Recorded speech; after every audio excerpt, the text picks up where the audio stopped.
Hello everyone, class 12 physics. आज का हमारा टॉपिक है रेखीय आवर्धन, लीनियर मैग्निफिकेशन। रेखीय आवर्धन क्या होता है? कोई भी लेंस है, अगर किसी वस्तु का प्रतिबिंब बना रहा है तो प्रतिबिंब और वस्तु की लंबाइयों के अनुपात को ही हम क्या कहते हैं? रेखीय आवर्धन कहते हैं। अब मान लीजिए हम कह रहे हैं किसी वस्तु की लंबाई 1 सेंटीमीटर है और लेंस ने उसका 3 गुना बड़ा प्रतिबिंब बना दिया, तो हम कह देंगे कि उस लेंस की आवर्धन क्षमता या रेखीय आवर्धन कितना है? 3 है। तो अगर हम लोग बात करें रेखीय आवर्धन की, तो क्या होता है रेखीय आवर्धन? हम कह देते हैं रेखीय आवर्धन किसी लेंस द्वारा बने प्रतिबिंब की लंबाई एवं वस्तु की लंबाई के अनुपात को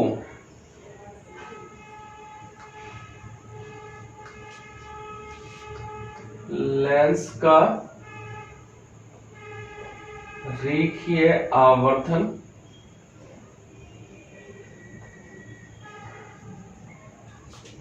या आवर्धन क्षमता कहते हैं।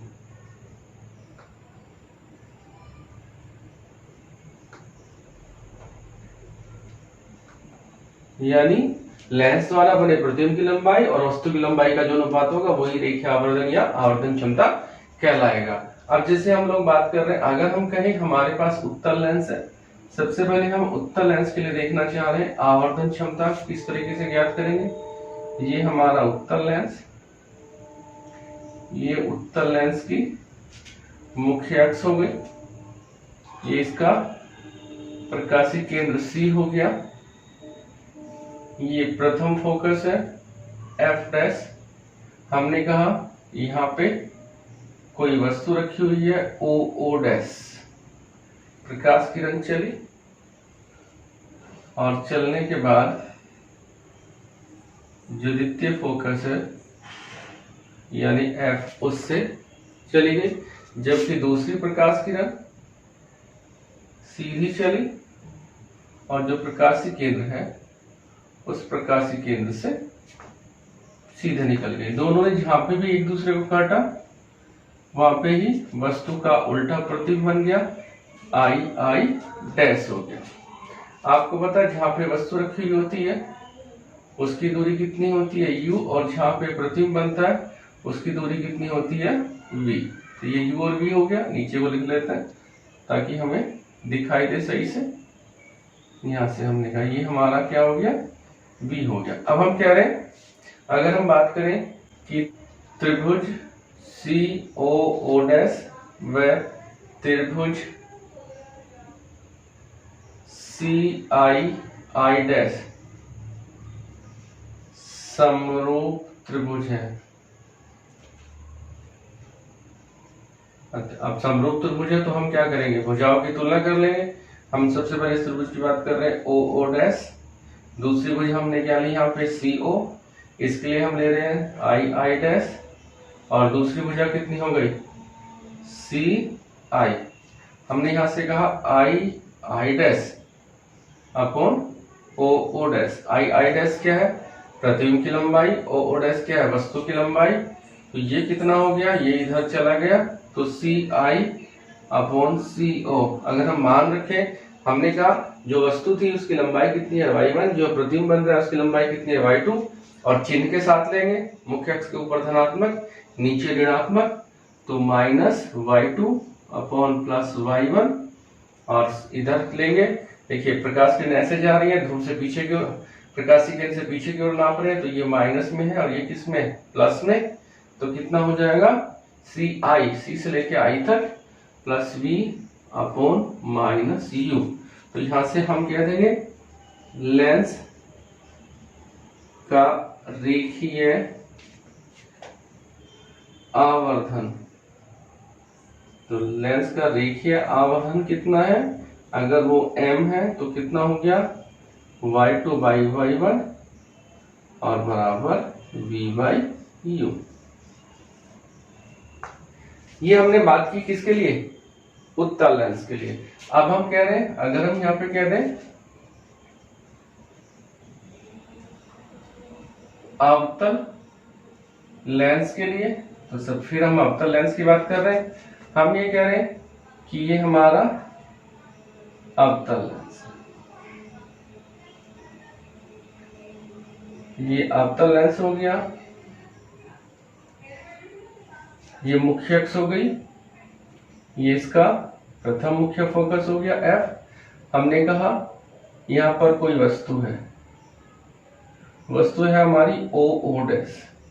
प्रकाश किरण समांतर किरणें इससे चली, क्योंकि F सारे लेंस है,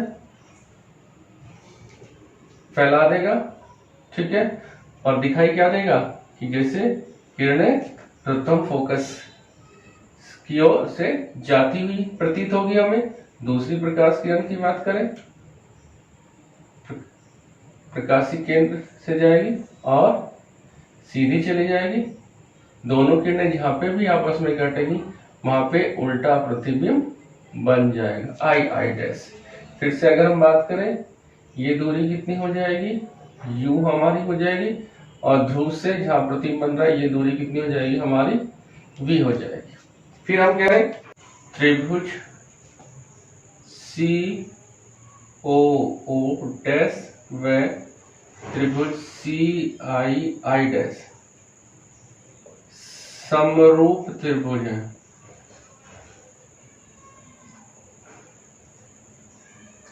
अतः समरूप त्रिभुज है तो हम क्या कर सकते हैं? भुजाओं की तुलना कर सकते हैं। और जब हम भुजाओं की तुलना करेंगे, सबसे पहले CO की बात कर रहे हैं, एक हमने भुजा ली OO', और दूसरी भुजा हमने कितनी ले ली? CII' की बात करें, एक भुजा हमने ले ली II', और दूसरी हो गई CI'।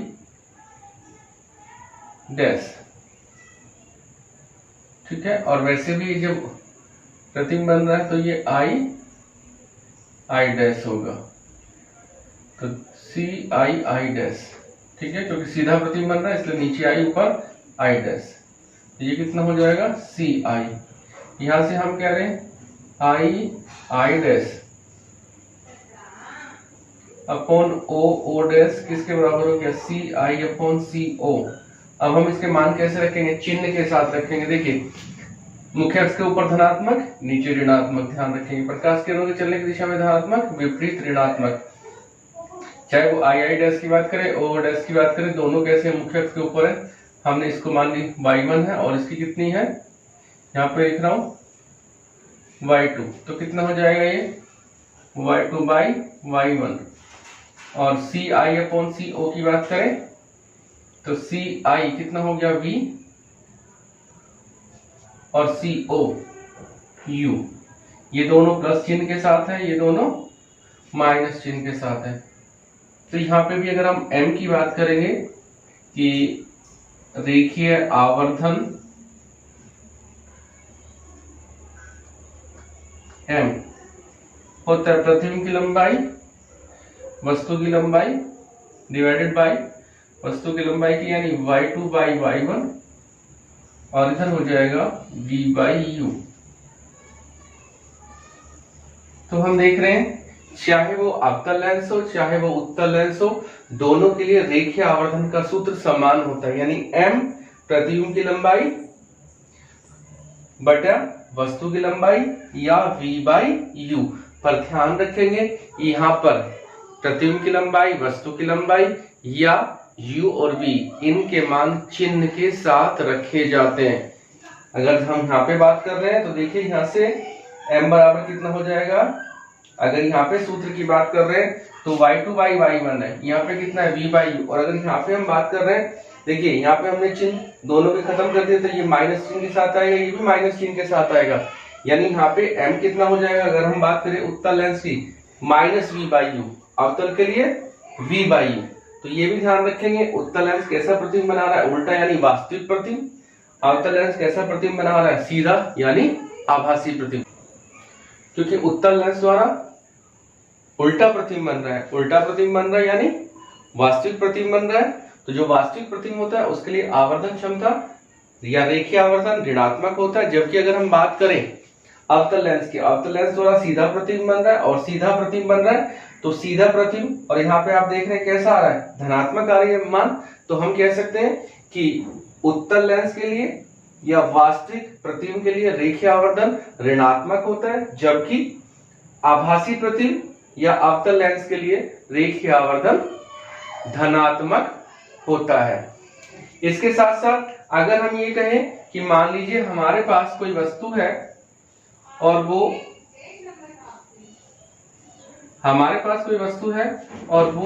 मुख्य अक्ष के समांतर रखी हुई है, जैसे हम कह रहे हैं ये हमारी वस्तु थी मुख्य अक्ष के समांतर रखी हुई है, तो उस स्थिति में आवर्धन क्षमता की हम बात करें, उस स्थिति में देखिए कितनी हो जाएगी, हम कह रहे हैं ये हमारी दूरी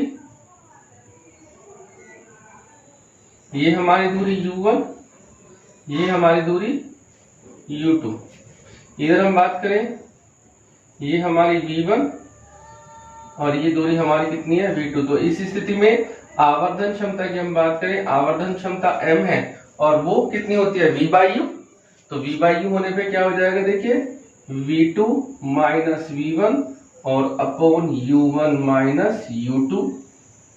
इस सूत्र से हम रेखीय आवर्धन का मान ज्ञात कर सकते हैं।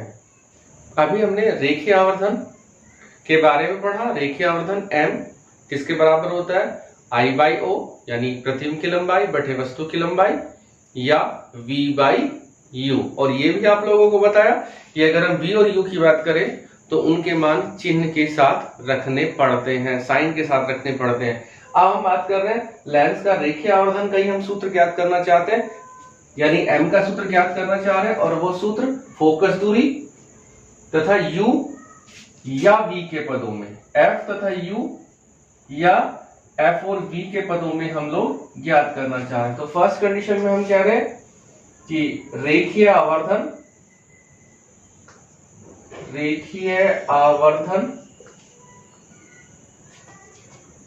f तथा u के पदों में, यानी रेखीय आवर्धन यानी m का मान u और f के पदों में हम लोग ज्ञात करना चाह रहे हैं। कैसे ज्ञात करेंगे, हम कह रहे हैं पतले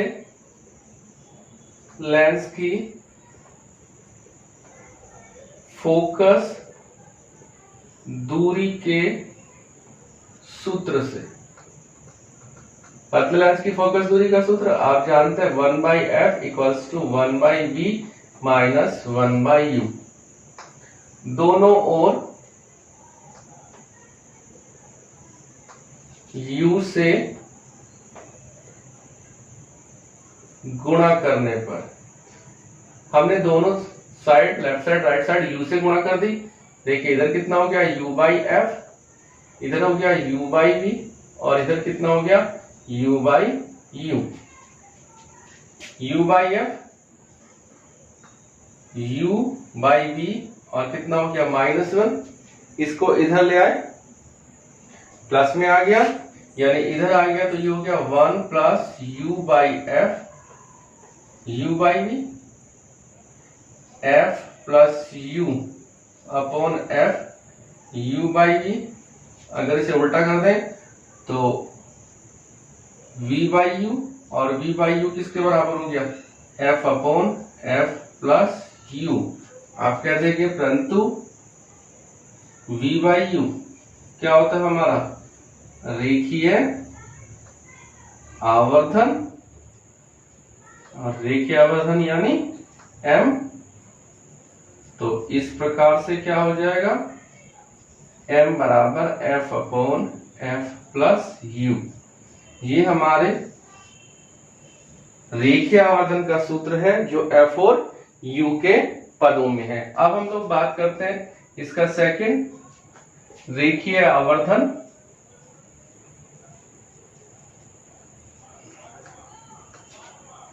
f तथा v के पदों में, यानी रेखीय आवर्धन का मान हम किसके पदों में ज्ञात करना चाह रहे हैं f और v के पदों में। फिर से लेंस की लिख देते हैं, पूरा लिख देते हैं, पतले लेंस की फोकस दूरी के सूत्र से। सूत्र होता है कि 1/f बराबर 1/v माइनस 1/u। उस साइड हमने u से गुणा की थी, इस साइड हम किससे गुणा कर लेंगे, v से। दोनों ओर v से गुणा करने पर जैसे हमने v से गुणा की, v/f v/v और माइनस v/u। v/f किसके इक्वल हो गया, ये था v/v यानी 1 माइनस v/u। v/u इधर आ गया, v/f उधर चला गया, तो v/u किसके बराबर हो गया, 1 माइनस v/f के, यानी v/u f minus v upon f के। फिर से आप लिख देंगे, परंतु v/u किसके बराबर है, रेखीय आवर्धन यानी m के। तो इस प्रकार m किसके बराबर आ गया, f minus v upon f के। और आप देख रहे होंगे ये जो रेखीय आवर्धन का सूत्र है ये f और v के पदों में है, यहाँ पे f और u के पदों में था। इन सूत्र को ध्यान करने के लिए, निगमित करने के लिए एक चीज का बस ध्यान रखना है कि जो आपको सूत्र जिन पदों में आपको लेके आना है, जैसे हम कह रहे हैं f और u, अगर u के पदों में लेके आना है तो दोनों ओर u से गुणा करेंगे, और अगर हमें f और v के पदों में लेके आना है तो दोनों ओर v से गुणा करेंगे, और इस तरह से रेखीय आवर्धन का सूत्र हमें प्राप्त हो जाएगा।